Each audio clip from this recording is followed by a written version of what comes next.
میں ہوں ختم نبوت تے گل کرن لگا. جیڑا بندہ اگر مگر تحقیقی تھے بات نہیں چلتی. خاتم کا معنی بھی بیان کرنا ہے. سورج چڑھا ہوا ہو نصف النہار 22 جون کا سورج چڑھا ہوا ہو اور کوئی بندہ کہے جی سورج نہیں چڑھا ہوا, بجھی ہوئی موم بتی لائے, وہ بھی بجھی ہوئی موم بتی 22 جون کے سورج دوپہر کے وقت 12 بجے کے سورج کے سامنے وہ بجھی ہوئی موم بتی لائے اور وہ کانا دجال قیدیانی مرزائی. میں اور گل کرنے لگا ختم نبوت تے اپنی ذمہ داری تے. میرا نام خادم حسین رضوی ہے.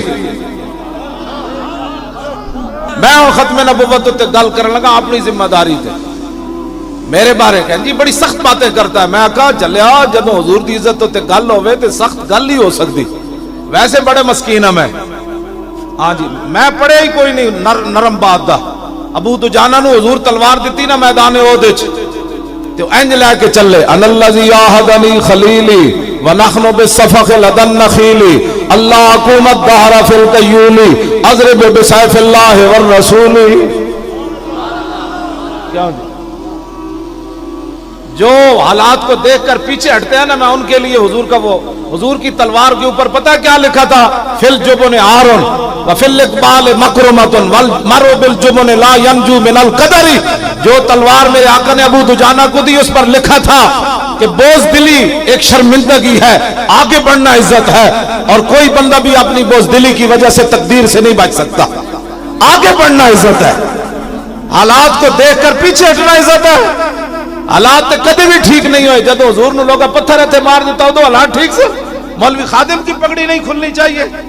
اپنی پگڑیوں کی حفاظت کے لیے لوگ حالات کا رونا روتے ہیں. حالات کا رونا نہیں رونا, کچھ بھی نہیں ہونا. کیا آخر موت ہے نا, اس سے بڑی کیا بات ہو سکتی ہے کائنات.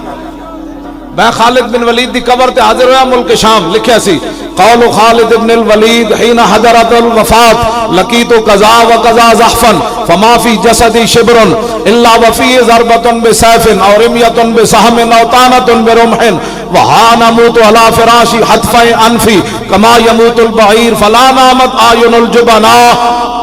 فرمایا خالد بن ولید اس ویلے گل کیتی جدو دنیا تو جان لگے. فرمایا میں بڑی جنگاں وچ حاضر ہویا, میرے جسم تے ایک بالش جگہ نہیں بچی جتھے تلوار تے تیر تے نیزہ نہ لگے ہو. تیرا میرا جسم زیادہ قیمتی, ایک ہتھکڑی بھی حضور دی خاطر نہ لوا سکتا. ایک ہتھکڑی بھی حضور دی خاطر تو نہ لوا سکیا, ایک پرچہ بھی حضور دی خاطر نہ کٹا سکیا. فرمایا ایک جسم تے ایک بالش جگہ نہیں بچی. فرمایا اس موت نو میں بڑیاں جنگاں وچ تلاش کیتا, ادوں تے نظر نہ آئی. اج خالد نو کمزور سمجھ کے آ گئی. کیوں جی موت بھی نہ آئی. آخری جڑا جملہ ہے نا خالد بن ولید دا بڑا ڈاٹا ہے.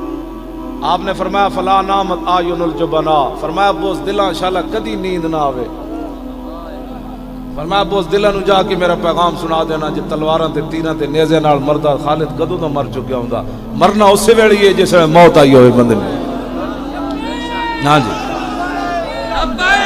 لبیک یا رسول اللہ. ہن دوسری فرمان جنگ یرموک مسلمانوں دی تعداد 36,000, کافراں دی تعداد 3.5 لاکھ. تے صحابہ دی پگڑیاں پھٹیاں ہوئیاں, کپڑے بھی بوسیدہ, تے جنگاں کر کے تے جسم مبارک بھی کوئی زیادہ اس طرح طاقت والے نہیں. تے مہان انہاں دا وڈا بدماش آیا سپہ سالار, انہیں آ کے خالد بن ولید دے سامنے کھڑا ہو کے کہا صحابہ سارے کھڑے, جرنیل کھڑے, زمین آسمان ہو جائے منظر نہیں ویکھے ہونا. خالد بن ولید بھی کھڑے, حضرت مسنہ بھی کھڑے, حضرت شرحبیل بھی کھڑے, ابو عبیدہ بن جراح بھی کھڑے, معاذ بن جبل بھی کھڑے, بڑے شیر صحابہ کھڑے. اے نہیں سی کسی نے کہا جناب اسی فلانی جنگ جے لڑی لہذا ہن گھر بیٹھ جانے. نابینا صحابی بھی کھڑے, عبداللہ ابن ام مکتوم, تے بڈھے صحابی بھی کھڑے 86 سال, عمر بن مادی کرب بھی کھڑے, تے ہاتھ کٹے ہوئے عمر بن طفیل دوسی بھی کھڑے, تے بدری بھی 100 صحابہ کھڑے, بدری بھی 100 صحابہ ہوتے کھڑے. اے بھی کوئی گل کرنے والی یار. اج بندہ جیڑا بندہ چاہتا ہے جی حالات نہیں ٹھیک, جدوں حالات ٹھیک نہ ہون تے نابینا صحابی بھی چلے گئے. اے جڑے تساں کرائی نا کانفرنس دنیا کتنی آ گئی, تے مدینے دیاں عورتاں نے حضرت صحابہ نو ایک خط لکھا ہے اتنا سارا مختصر, وہ بھی ذرا سنو.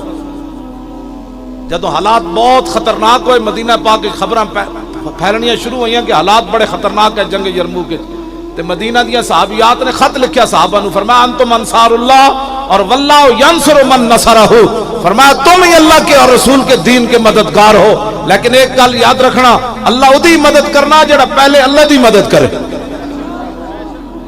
اج تک دین واسطے تسی چلے ہی کوئی نہیں، ذرا چل کے ویکھو تے صحیح مدد آندی کہ نہیں آندی۔